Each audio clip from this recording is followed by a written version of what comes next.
నమస్కారం. Vision news కి స్వాగతం. ఈనాటి వార్తలు. 2025-28 సంవత్సరాల కాలానికి జనరల్ గీత కులాలకు రిజర్వ్ చేసిన బార్లకు శనివారం పీజీఆర్ఎస్ సమావేశ మందిరం నందు కలెక్టర్ నాగరాణి స్వయంగా లాటరీ తీసి పేర్లను ప్రకటించడం జరిగింది. జనరల్ కేటగిరీలో 28 బార్లకు గెజెట్ నోటిఫికేషన్ జారీ చేయగా 15 బార్లకు మాత్రమే 62 దరఖాస్తులు చేశారు. 13 బార్లకు ఒక్క దరఖాస్తు కూడా వేయలేదు. ఈ రోజు నిర్వహించిన లాటరీని జనరల్ కేటగిరీలోని 15 బార్లకు, గీత కులాలకు, ఉపకులాలకు సంబంధించి 3 బార్లకు నిర్వహించడం జరిగింది. భీమవరం మున్సిపాలిటీ పరిధిలో 4, నర్సాపురం మున్సిపాలిటీ పరిధిలో 2, తాడేపల్లిగూడెం పరిధిలో 4, తణుకు మున్సిపల్ పరిధిలో 3 బార్లకు ఒక్క దరఖాస్తు కూడా వేయలేదు. ఈ కార్యక్రమంలో ఇన్ఛార్జ్ జిల్లా ఎక్సైజ్ అండ్ ప్రొహిబిషన్ అధికారి Prabhukumar, assistant excise superintendent Prasad Reddy, Ajay Kumar, circle ఇన్స్పెక్టర్లు తదితరులు పాల్గొన్నారు. భీమవరం పట్టణంలోని జువల్పాలెం రోడ్లో నూతనంగా నిర్మించిన టాటా వారి జోడియో షోరూం భీమవరంలో ప్రముఖ రాజకీయ నాయకులు ఘనంగా ప్రారంభించారు. ఈ కార్యక్రమంలో ముఖ్య అతిథులుగా AP deputy speaker Kanumuri Raghuramakrishnamraju, AP శాసనమండలి chairman Koyyam Moshen Raju, AP AMC chairman Mantena Ramaraju, Bhimavaram Telugudesam నియోజకవర్గ ఇన్ఛార్జ్ తోట సీతారామలక్ష్మి, తెలుగుదేశం పార్టీ రాష్ట్ర కోశాధికారి మెంటే పార్థసారథి, భీమవరం ఏఎంసీ చైర్మన్ కలదిండి సుజాత పాల్గొని జ్యోతి ప్రజ్వలన చేసి షోరూమ్ ను ప్రారంభించారు. ఈ సందర్భంగా సీతారామలక్ష్మి మాట్లాడుతూ భీమవరం పట్టణంలో టాటా వారి జోడియో షోరూమ్ ఏర్పాటు చేయడం అభినందనీయమని, ఇందులో అన్ని రకముల బ్రాండెడ్ వస్తువులు లభించడం, అవి కూడా తక్కువ రేట్లకే అందించడం చాలా సంతోషమని అన్నారు. భీమవరం ఏఎంసీ చైర్మన్ సుజాత మాట్లాడుతూ భీమవరంలో టాటా వారి జోడియో షోరూమ్ ను ప్రారంభించడం సంతోషంగా ఉందని, ఇక్కడి సామాన్యులకు కూడా అందుబాటులో ఉండే విధంగా బ్రాండెడ్ ఐటమ్స్ లభిస్తున్నాయని, ఈ అవకాశాన్ని అందరూ సద్వినియోగం చేసుకోవాలని కోరారు. భీమవరం ఛాంబర్ ఆఫ్ కామర్స్ లో రాజకీయ పార్టీలకు అతీతంగా భీమవరం కలెక్టరేట్ కార్యాలయం తరలింపు అంశంపై అఖిల పక్షాలు రౌండ్ టేబుల్ సమావేశం నిర్వహించారు. ఈ కార్యక్రమంలో ముఖ్యంగా YCP, CPM, CPI, Congress, Janasena నాయకులు పాల్గొన్నారు. ఈ సమావేశంలో ప్రముఖులు మాట్లాడుతూ పశ్చిమ గోదావరి జిల్లా భీమవరం కలెక్టరేట్ ను ఉండి నియోజకవర్గానికి తరలిస్తే ఖచ్చితంగా ప్రజా ఉద్యమం చేస్తామని హెచ్చరించారు. ఈ సమావేశంలో జనసేన పార్టీ రాష్ట్ర ప్రచార కార్యదర్శి రామకృష్ణ మాట్లాడుతూ భీమవరం ఎమ్మెల్యే పులపర్తి రామాంజనేయులు విశాఖపట్నంలోని జనసేన పార్టీ సమావేశాల్లో పాల్గొనడం వలన ఈ సమావేశానికి రాలేకపోయారని, ఆయన తరపున తనను ఈ సమావేశానికి పంపించారని, త్వరలోనే భీమవరం కలెక్టరేట్ లో నూతన భవనాల శంకుస్థాపనకు ఉప ముఖ్యమంత్రి పవన్ కళ్యాణ్ కొద్ది రోజుల్లోనే రానున్నట్లు ఎమ్మెల్యే చెప్పారని అన్నారు. శ్రీ పులపర్తి రామాంజనేయులు అజ్జిబాబు గారు మా జనసేన పార్టీ సమావేశాలు విశాఖపట్నంలో ఉన్న చేత గత 3 రోజులుగా విశాఖపట్నంలోనే ఉన్నారు. ఈ సమావేశం ఏర్పాటు చేశారు కాబట్టి ఆయన అభిప్రాయం తెలియజేయడం కోసమే నేను ఇక్కడికి రావడం జరిగింది. శాసనసభ్యులు వారు భీమవరం అసెంబ్లీ పరిధిలో పశ్చిమ గోదావరి జిల్లా కలెక్టర్ కార్యాలయం ఖచ్చితంగా నిర్మించి తీరుతారు. సెప్టెంబర్ 1వ తేదీన భీమవరం త్యాగరాజ భవనంలో సెమినార్ నిర్వహిస్తున్నామని, ముఖ్య వక్తగా సిపిఎం పోలిట్ బ్యూరో సభ్యుడు బివి రాఘవులు హాజరవుతున్నారని సిపిఎం జిల్లా కార్యదర్శి జేఎన్వి గోపాలన్ తెలిపారు. ప్రస్తుతం ప్రపంచంలో 2 వ్యవస్థలు ఉన్నాయని, ఒకటి పెట్టుబడిదారీ వ్యవస్థ, 2 సోషలిస్ట్ వ్యవస్థ అని, పెట్టుబడిదారీ దేశాలు సాంకేతికంగా అభివృద్ధి చెందిన ప్రజల సమస్యలను పరిష్కారం చేయలేకపోతున్నాయని, నిరుద్యోగం, పేదరికం, ఆరోగ్యం, ఆర్థిక అసమానతలు పెరిగిపోయాయని, విద్య, వైద్యం అందని ద్రాక్షలా ఉందని వివరించారు. దీనికి భిన్నంగా సోషలిస్ట్ దేశాల్లో అమలు జరుగుతుందని అన్నారు. ట్రంప్ సుంకాలకు పెట్టుబడిదారీ దేశాలు లొంగిపోతుంటే సోషలిస్ట్ దేశాలే ఎదురు తిరిగి ట్రంపే లొంగిపోయేలా చేస్తున్నాయని అన్నారు. ఈ సెమినార్లో బివి రాఘవులతో పాటు పార్టీ రాష్ట్ర కార్యదర్శి వర్గ సభ్యులు బలరాం, రాష్ట్ర నాయకులు మంతెన సీతారాం కూడా పాల్గొంటారని తెలియజేశారు. అత్తిలి శివారు రామన్నపేటలో గల వరసిద్ధి వినాయక స్వామి గుడి వద్ద వినాయక నవరాత్రి ఉత్సవాల సందర్భంగా తులసి మొక్కకు పూజా కార్యక్రమం, వినాయకునికి గరిక పూజ కార్యక్రమాన్ని నిర్వహించారు. ముఖ్య అతిథిగా ఆనందాశ్రమ పీఠాధిపతి, ఆంధ్రప్రదేశ్ సాధు పరిషత్ అధ్యక్షులు శ్రీనివాసానంద సరస్వతి స్వామీజీ పాల్గొన్నారు. భక్తుల ఆధ్వర్యంలో తులసి పూజ కార్యక్రమం నిర్వహించారు. అనంతరం భక్తులకు తులసి మొక్కలను సరస్వతి స్వామీజీ అందజేశారు. ఉత్సవ కమిటీ అధ్యక్షుడు కొరిపల్లి హరి, భక్తులు ఈ కార్యక్రమంలో పాల్గొన్నారు.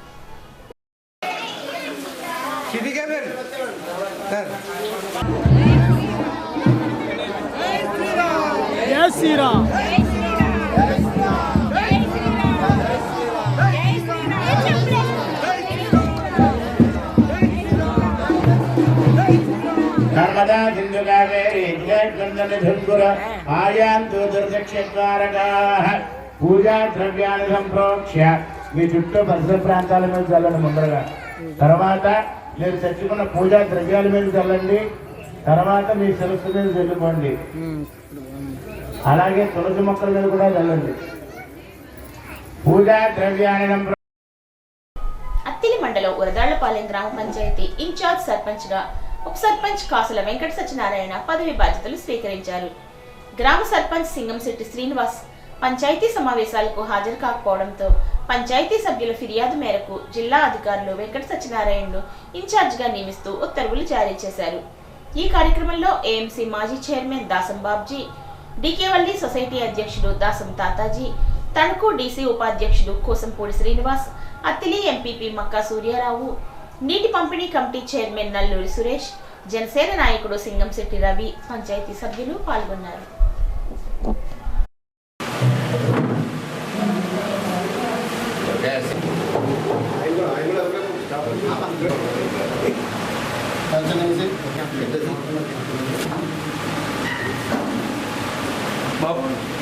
శుభ్రం తీసుకున్నా అందరూ ఒకసారి కదా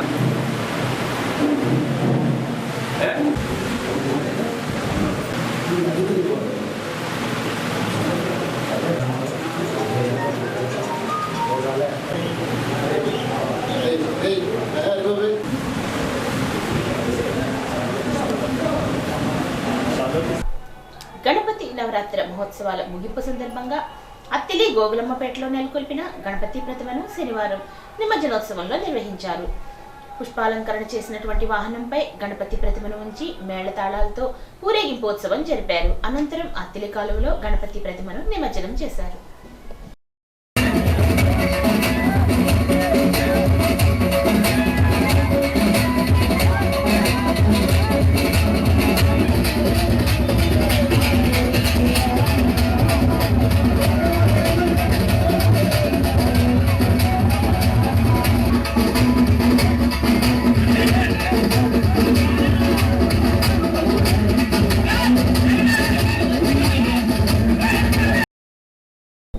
అత్తిలి మండలం ఈడూరు గ్రామంలోని వరాల వెంకటేశ్వర స్వామిని అధిక సంఖ్యలో భక్తులు దర్శించుకున్నారు.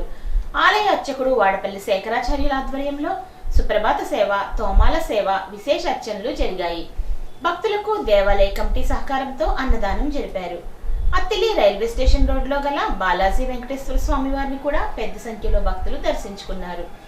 ఆలయ అర్చకులు వాడపల్లి సత్యనారాయణాచార్యులు, వల్లి వెంకటేష్, సూర్యతేజ ఆధ్వర్యంలో అర్చనలు జరిగాయి. స్వామివారిని విశేషంగా అలంకరించారు. పుట్టుకతో వచ్చిన ఒక వరం మహిళ అని తణుకు ఎమ్మెల్యే ఆర్మిల్లి రాధాకృష్ణ సతీమణి, ప్రముఖ ఐటీ కన్సల్టెంట్ ఆర్మిల్లి కృష్ణ తులసి అన్నారు. మహిళలు ఆరోగ్యంగా ఉండడం ద్వారానే కుటుంబం, తద్వారా సమాజం కూడా ఆరోగ్యంగా ఉంటుంది అన్నారు. Taneti charitable trust, hope for life సంయుక్తంగా ఋతుక్రమ పరిశుభ్రత, క్యాన్సర్ వ్యాధిపై అవగాహన కార్యక్రమాన్ని శనివారం తణుకు శ్రీ ముల్లపూడి వెంకటరాయ మెమోరియల్ పాలిటెక్నిక్ కళాశాలలో నిర్వహించారు. ఈ కార్యక్రమంలో కృష్ణ తులసి మాట్లాడుతూ, బాలికల్లో ఏదైనా సమస్య ఎదురైనప్పుడు కనీసం తల్లిదండ్రులతో కూడా చెప్పుకోలేని పరిస్థితుల్లో ఉన్నారని ఆందోళన వ్యక్తం చేశారు. ఇలాంటి పరిస్థితుల్లోనే ఒక్కొక్కసారి ప్రాణాల మీదకు తెచ్చుకుంటున్నారని, ఋతుక్రమ పరిశుభ్రతలో ముఖ్యంగా బాలికలు పరిశుభ్రంగా ఉండడం ద్వారా ఆరోగ్యాన్ని కాపాడుకోవచ్చని అన్నారు. ఋతుక్రమం సమయంలో ఎలాంటి జాగ్రత్తలు తీసుకోవడం ద్వారా ఆరోగ్యంగా ఉండగలం అనే అంశంపై అవగాహన పెంచుకోవాలని సూచించారు. ముఖ్యంగా 9 నుంచి 14 ఏళ్లలోపు బాలికలు తప్పనిసరిగా HPV వ్యాక్సిన్ వేయించుకునేలా తల్లిదండ్రుల్లో అవగాహన తీసుకురావాలి అన్నారు. అనంతరం హోప్స్ ఫర్ లైఫ్ ఫౌండేషన్ సహకారంతో 400 మంది విద్యార్థులకు శానిటరీ ప్యాడ్స్ ను పంపిణీ చేయడం జరిగింది. పాలిటెక్నిక్ కళాశాల ప్రిన్సిపల్ డాక్టర్ ఎన్ తులసిరాధ అధ్యక్షతన జరిగిన ఈ సమావేశంలో మణిపాల్ వైద్యులు డాక్టర్ శ్రీవిద్య, ప్రముఖ సోషల్ యాక్టివిస్ట్ ఆశాజ్యోతి, కళాశాల అధ్యాపకులు, విద్యార్థులు, సిబ్బంది పాల్గొన్నారు.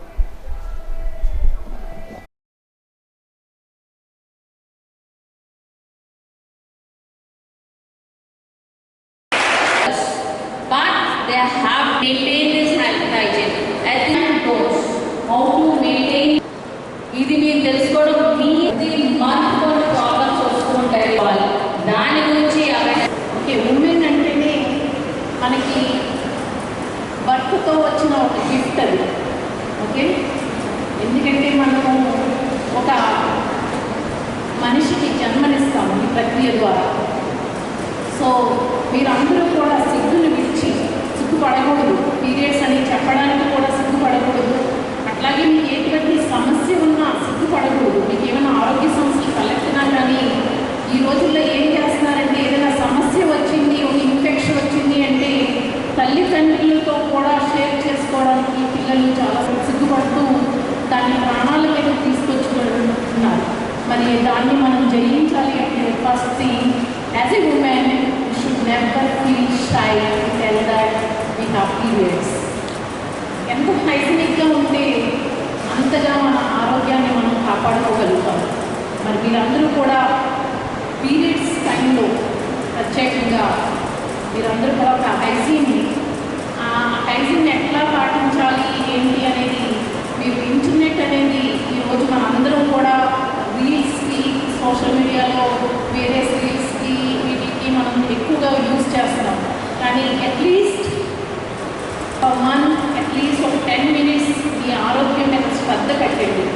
ఇంటర్నెట్ యూజ్ చేసి ఏం చేస్తే మన ఆరోగ్యాన్ని మనం కాపాడుకోగలుగుతాము అనే దాని మీద మీరందరూ కూడా ప్రత్యేకమైన దృష్టి పెట్టి ఎట్లాగా హైజీనిక్గా ఎట్లాగా మన పీరియడ్స్ సమయంలో మనం ఎటువంటి జాగ్రత్తలు తీసుకుంటే హైజీనిక్గా మనల్ని మనం ఉంచుకోగలుగుతాము అనేది మీరందరూ కూడా నేర్చుకోవాలని నేను కోరుకుంటున్నాను. ముఖ్యంగా మహిళల్లో బ్రెస్ట్ క్యాన్సర్ అని, cervical cancers, lung cancers, liver cancers, ఇవి ముఖ్యంగా మహిళల్లో వచ్చే క్యాన్సర్స్.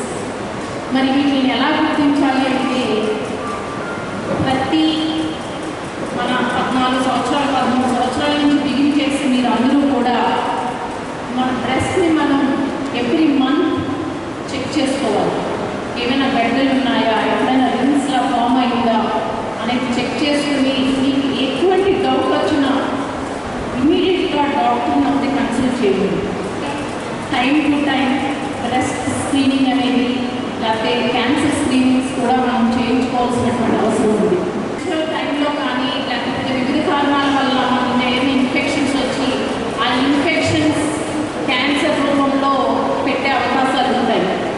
దీనికి క్యాన్సర్ వచ్చిన తర్వాత మనం దాన్ని క్యూర్ చేసుకోవడానికి మనం పడే శ్రమ కంటే కూడా ముందర వ్యాక్సినేషన్స్ అనేవి, ఇప్పుడు వ్యాక్సిన్స్ అనేవి విరివిగా దొరుకుతున్నాయి. ప్రతి ఆడపిల్ల కూడా ఆడబిడ్డ కూడా 9 సంవత్సరాల నుంచి 14 సంవత్సరాల లోపు మీరు అందరూ కూడా హెచ్పివి వ్యాక్సిన్ని చేయించుకోండి. అట్లాగే ఒకవేళ ఎవరైనా 14 సంవత్సరాల లోపల మిస్ అయితే కనుక నాకు తెలిసి 26 సంవత్సరాల వరకు కూడా వ్యాక్సిన్ చేయించుకోవచ్చు. సో ఇమీడియట్గా మీరందరూ కూడా ఎక్కడైతే హెల్త్ సెంటర్స్ ఉన్నాయో అక్కడికి వెళ్ళి ఈ హెచ్పివి వ్యాక్సిన్ని చేయించుకుని మనందరం కూడా క్యాన్సర్కి మరి బారిన పడకుండా కాపాడుకోవాలి. 40 years దాటిన ప్రతి మహిళ కూడా ప్యాప్స్మియర్ టెస్ట్స్ అనేవి రెగ్యులర్గా చేయించుకోండి. ఎందుకంటే సర్వికల్ క్యాన్సర్స్ అనేవి మనం మొదట్లోనే కనుక గుర్తిస్తే వాటిని కంప్లీట్గా మనం క్యూర్ చేసుకోవచ్చు. ఈరోజు క్యాన్సర్ అనేది it's not a lifelong disease. టెస్ట్లన్నీ చేయించుకుని మరి అందరూ కూడా క్యాన్సర్ బారిన పడకుండా మిమ్మల్ని మీరు కాపాడుకుంటూ మీ ఆరోగ్యం మీ చేతుల్లో ఉంది. క్యాన్సర్ అంటే మన బాడీలో DNA చేంజ్ అవ్వడం వల్ల నార్మల్గా ఉండాల్సిన సెల్ 100 times గ్రో అవుతుంది. సో అది గట్టిగా మారడం వల్ల క్యాన్సర్ అనేది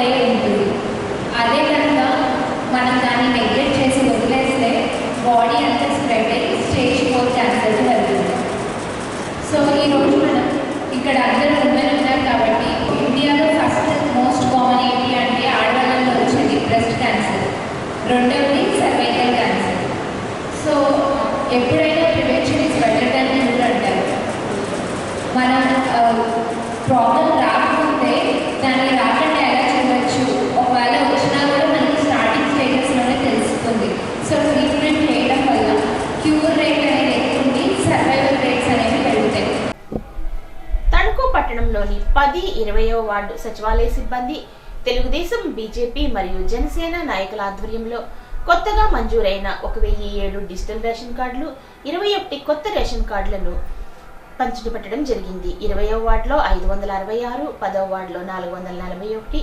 స్థానిక శాసనసభ్యులు ఎమ్మెల్యే శ్రీ ఆర్మిల్లి రాధాకృష్ణ ఆదేశాల మేరకు సచివాలయ ప్రాంగణం నందు లబ్ధిదారులందరికీ అందజేశారు. ఈ సందర్భంగా పట్టణ తెలుగుదేశం పార్టీ అధ్యక్షుడు మంత్రిరావు వెంకటరత్నం, మాజీ అధ్యక్షుడు Kalagara Venkatakrishna, ward incharge Tatapudi Marutirao, organising కార్యదర్శి గమనీరాము, మాజీ కౌన్సిలర్ నాయుడు లావణ్య, పార్టీ నాయకులు దేవరాజ్ కుమార్, అప్పల నరసయ్య, బీజేపీ నాయకురాలు కిరణ్మయి, విత్తనాల సాయి, ఒమ్మి రాంబాబు, జయం వెంకటేష్, జహంగీర్ బాషా, నండూరి అంజు, ఎల్లాప్రగడ ఉదయ్ భాస్కర్, కీర్తి శివ, నరేంద్ర, సతీష్ నాయకులు పాల్గొని లబ్ధిదారులకు డిజిటల్ కార్డులను అందజేశారు. మన ప్రాంతం అభివృద్ధి చెందాలంటే కూటమి ప్రభుత్వం కలకాలం కొనసాగాలని, ప్రజల కోరిక మేరకు నిత్యం కూటమి నాయకులు, అధికారులు పనిచేస్తారని పేర్కొన్నారు.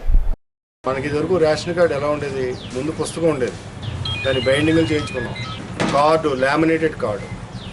ఇప్పుడు ఇది మీకు ఏటీఎం కనుకుంటే ఏటీఎం కార్డు లాంటిది. ఇది ఆధార్ కార్డు లింక్ అయి ఉంటుంది. పాత దాని మీద జగన్ గారి బొమ్మ, రాజశేఖర రెడ్డి గారి బొమ్మ, అటువంటివన్నీ ఉండేవి. ఇప్పుడు దీని మీద ఉండేది మీ బొమ్మే. అంటే ఈ కార్డు మీది, వెనకాల వైపు కార్డు సభ్యులు. ఈ కార్డు చాలా జాగ్రత్తగా ఉంచుకోండి. ఈ కార్డులో ఇక్కడ క్యూఆర్ కోడ్ అని ఉంటుంది, మన ఫోటో కిందే ఉంటుంది. అది చూపిస్తే నువ్వు ఏ రోజు ఎక్కడ తీసుకున్నావు అన్నది కంప్యూటర్లో వచ్చేస్తుంది. చంద్రబాబు నాయుడు గారు దేశంలో ఎక్కడా లేదు ఈ స్మార్ట్ కార్డు విధానం. ఇంచుమించు 20వ వార్డుకి 566 ఉన్నాయి. ఈ 566కి తోడు ఒక 14 కార్డులు కొత్తగా వచ్చాయి. మీరు ఏ చేయాలన్నా, గవర్నమెంట్ నుంచి ఏ లబ్ధి పొందాలన్నా ఈ కార్డు చాలా ఇంపార్టెంట్. మీకు ఏమేమి బెనిఫిట్స్ వచ్చాయి, ఉన్న సూపర్ 6లో ఉన్న స్కీములు ఏమి తీసుకున్నా సరే మీకు ఏ బెనిఫిట్ వచ్చినా వచ్చేది. ఏదైతే సూపర్ 6 పథకాలు అమలు చేస్తామని కూటమి ప్రభుత్వం హామీ ఇచ్చిందో ఆ హామీ అమలు చేయడం జరిగింది. అలాగే మీ అందరికీ కూడా ఉచిత బస్సు ప్రయాణం కూడా చంద్రబాబు నాయుడు గారు ఏదైతే చెప్పారో అది మొన్న ఆగస్టు 15 నుంచి మీ అందరికీ కూడా అమలు చేయడం జరిగింది. ఎంతమంది పిల్లలు ఉంటే అంతమంది చదువుకునేలాగా మీ కుటుంబం అభివృద్ధి చెందాలంటే పిల్లలందరూ బాగా చదువుకుని కుటుంబ అభివృద్ధి కోసం పాటుపడాలనే ఉద్దేశంతో ఈ ప్రభుత్వం ఆ సైడు మీకు అందరికీ కూడా ఏదైతే హామీ ఇచ్చిందో అదంతా కూడా మీకు చేయడం జరిగింది. సూపర్ 6లో భాగంగా మనకి ఇంకా ఒక్క పథకమే ఉంది. 18 సంవత్సరాలు నిన్న ప్రతి ఆడవారికి నెలకి 1500 చొప్పున ప్రభుత్వం ఏర్పాటు చేసే దిశగా ప్రయత్నం చేస్తూ రాబోయే 4 నెలలు ఈ కార్యక్రమం అమలు చేయడానికి సిద్ధంగా ఉందని తెలియజేయడానికి సంతోషిస్తున్నాం. ఈ సూపర్ 6 పథకంలో భాగంగా మీరు అందరూ అబ్జర్వ్ చేశారో లేదో, మహిళలే ప్రాధాన్యతగా ఈ స్కీమ్స్ ఏవైతే ఉన్నాయో అన్నీ కూడా మహిళల పేరు మీదే రన్ అవుతున్నాయి. స్త్రీల పక్షపాతిగా ఈ కూటమి ప్రభుత్వం వెళ్తుంది కాబట్టి మీరందరూ కూడా ఈ ప్రభుత్వాన్ని మరింత ముందుకు తీసుకెళ్లే విధంగా మీ సహకారం మాకు అందిస్తూ ప్రభుత్వం అందించే ఏ కార్యక్రమాన్ని సరే మీరు ఎవరైతే అర్హులు ఉన్నారో వారందరూ కూడా తప్పనిసరిగా ఆ అవకాశం పొందాలని తెలియజేస్తూ మీకు ఏదైతే ఇబ్బందులు ఉన్నాయో ఆ ఇబ్బందుల్ని వ్రాతపూర్వకంగా సచివాలయంలో రిటర్న్గా మీరు లెటర్ పెడితే ఆ సమస్య పరిష్కారం కోసం ఆ సచివాలయ సిబ్బంది కూడా ప్రయత్నం చేసి అటు మున్సిపల్ కమిషనర్ కానీ, గౌరవ శాసనసభ్యులు కానీ, ఇట్లా వార్డులో ఉన్న పెద్దలు కానీ మీ సమస్యలన్నీ పరిష్కారం చేసి ఈ ప్రభుత్వాన్ని మరింత ముందుకు తీసుకెళ్లాలని చెప్పి ఈ సందర్భంగా కోరుకుంటూ ప్రామిస్ చేశారు సూపర్ 6 అని అన్నిటినీ నెరవేర్చుకుంటూ వస్తున్నాం. దానిలో భాగంగానే ఈ లాస్ట్ పథకమైనటువంటి స్మార్ట్ కార్డ్స్ కూడా మీకు ఇవ్వడం జరిగింది. ఈ స్మార్ట్ కార్డ్స్ వల్ల మీకు చాలా ప్రయోజనం ఉంది. ఎక్కడికి వెళ్ళినా సరే ఈ స్మార్ట్ కార్డ్ తోటి మీరు త్వరితగతిన ఇంకా పనులు పూర్తి చేసుకోగలరు. కాబట్టి ఈ అభివృద్ధి పనులు ఏవైతే చేస్తున్నారో ఇవన్నీ మీరు మనసులో గుర్తుపెట్టుకుని మన కూటమి ప్రభుత్వానికి మరింత మీరు సహాయ సహకారాలు అందించాలని కోరుకుంటున్నాను. ఆశా వర్కర్లకు జీతాలు పెంచాలని, వారిని ఉద్యోగులుగా గుర్తించాలని, రాష్ట్ర ప్రభుత్వం వారి సమస్యలను వెంటనే పరిష్కరించాలని ఆశా వర్కర్స్ యూనియన్ రాష్ట్ర ప్రధాన కార్యదర్శి ధనలక్ష్మి డిమాండ్ చేశారు. తణుకు ఎన్జీఓ హోంలో జరిగిన పశ్చిమ గోదావరి జిల్లా 4వ మహాసభలో ముఖ్య అతిథిగా పాల్గొని ఆమె మాట్లాడారు. ధనలక్ష్మి మాట్లాడుతూ ఆశా వర్కర్స్ సమస్యలపై రాష్ట్ర ప్రభుత్వం తీవ్ర నిర్లక్ష్యాన్ని ఆమె ఖండించారు. ఇటీవల రాష్ట్ర ప్రభుత్వం విడుదల చేసిన గ్రాట్యుటీ, ప్రసూతి సెలవును 62 సంవత్సరాల వయోపరిమితి జీవోలు విడుదల చేసినందుకు ధన్యవాదాలు తెలియజేశారు. మహాసభకు జిల్లా అధ్యక్షులు చింతపల్లి లక్ష్మి అధ్యక్షునిగా వ్యవహరించారు. ఆశా వర్కర్స్ యూనియన్ రాష్ట్ర అధ్యక్షులు పోచమ్మ మాట్లాడుతూ అనారోగ్యం, కుటుంబ అవసరాల కోసం ఒక్కరోజు కూడా ఆశా వర్కర్లకు సెలవు ఇవ్వకుండా క్రింది స్థాయిలో తీవ్ర ఒత్తిడి చేస్తున్నారని, సంబంధం లేని పనులను ఆశా వర్కర్ల చేత చేయిస్తున్నారని, పని భారాన్ని పెంచుతున్నారని విమర్శించారు. ఈ సభలో ఐద్వా జిల్లా కార్యదర్శి పూర్ణ, అంగన్వాడీ వర్కర్స్ తదితరులు పాల్గొన్నారు.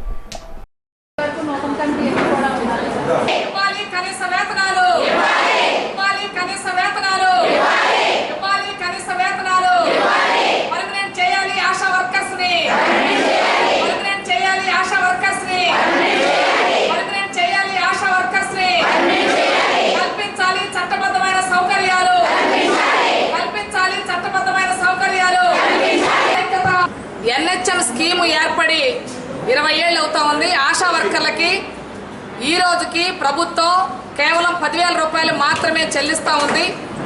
ఆశా వర్కర్లకి కనీస వేతనాలు చెల్లించాలని డిమాండ్ చేస్తూ ఉన్నాం. 24 గంటలు డ్యూటీ చేపిస్తూ ఉన్నారు, సెలవులు లేవు. 1 గంట పర్మిషన్ కావాలన్నా అధికారులు దయాదాక్షిణ్యాల మీద ఆధారపడాల్సి వస్తూ ఉంది. ఆశా వర్కర్లకి అన్ని రకాల సెలవుల్ని ఇవ్వాలని కోరుతా ఉన్నాం.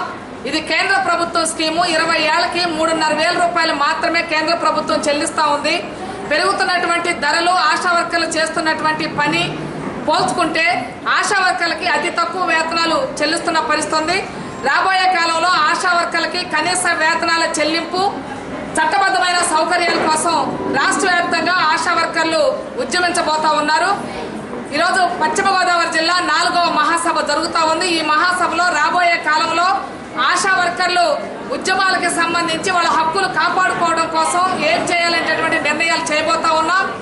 రాష్ట్రంలో ఉన్నటువంటి ఆశా వర్కర్లందరూ కూడా అఖిల భారత సిఐటియు మహాసభలు 2025 డిసెంబర్ 31 నుంచి 2026 జనవరి 4వ తేదీ వరకు వైజాగ్లో జరగబోతా ఉన్నాయి. 4వ తేదీన భారీ బహిరంగ సభ జరగబోతా ఉంది. ఈ బహిరంగ సభకి ఆశా వర్కర్లందరూ కూడా పాల్గొని విజయవంతం చేయాలని విజ్ఞప్తి చేస్తా ఉన్నాం. ఈ వార్తలకు స్వల్ప విరామం.